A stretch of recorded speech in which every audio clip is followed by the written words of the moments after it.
Here's Patricia in Liverpool. Go ahead, Patricia. Hello, Mr. Galloway. Hi. Yes.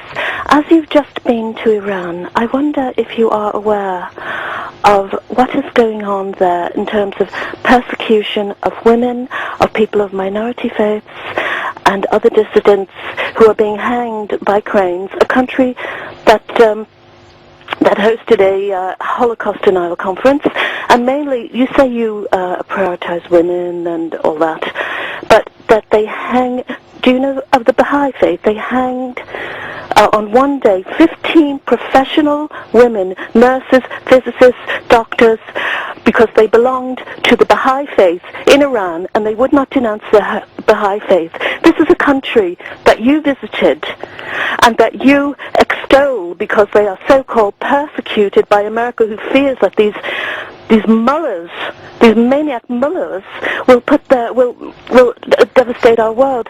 It's a... Well, I'm glad that you added the last bit, Patricia, because it gives your game away. These maniac mullahs who want to, what was your phrase, to damage the world or to somehow deteriorate the lives of the rest of us, and that really betrays your motivation in your call.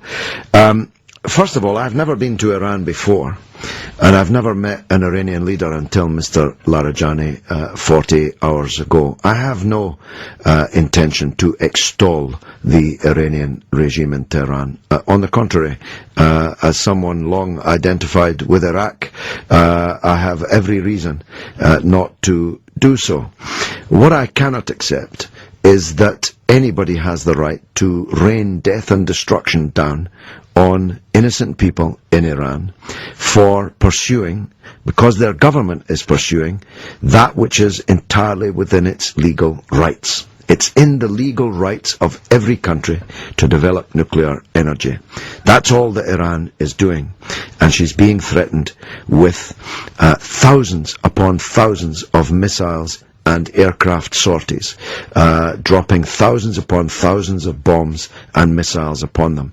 And I simply can't accept that, Patricia, because that will kill a lot of people, even more than have been killed hanging on cranes, even more than have been killed in executions. And you, if you're a regular listener, will know that I abhor the death penalty everywhere in the United States and in Iran.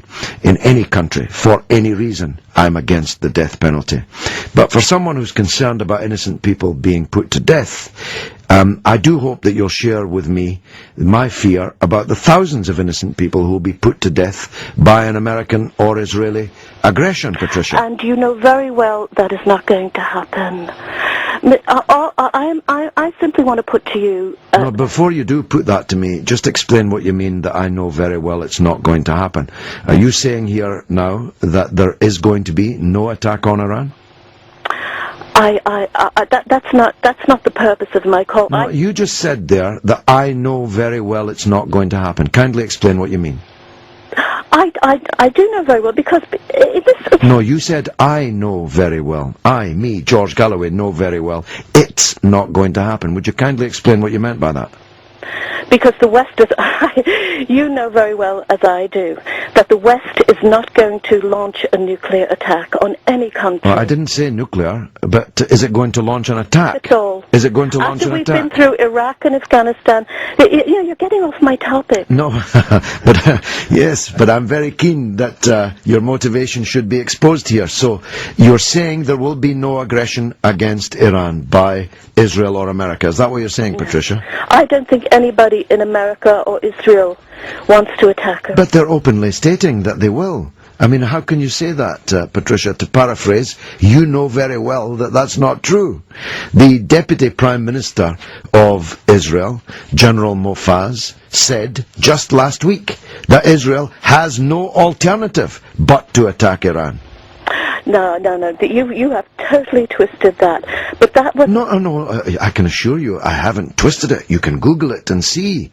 That's what General Mofaz said, that Israel has no alternative but to attack Iran. You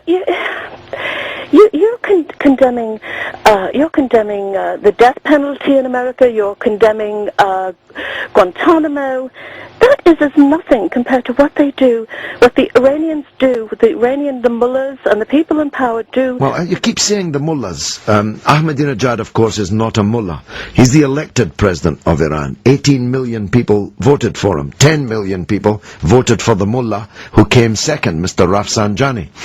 Now, the Iranian political system is not one that I support, but it's the Iranian political system. And it's not much to do with you, Patricia, in Liverpool, or me, George, in London.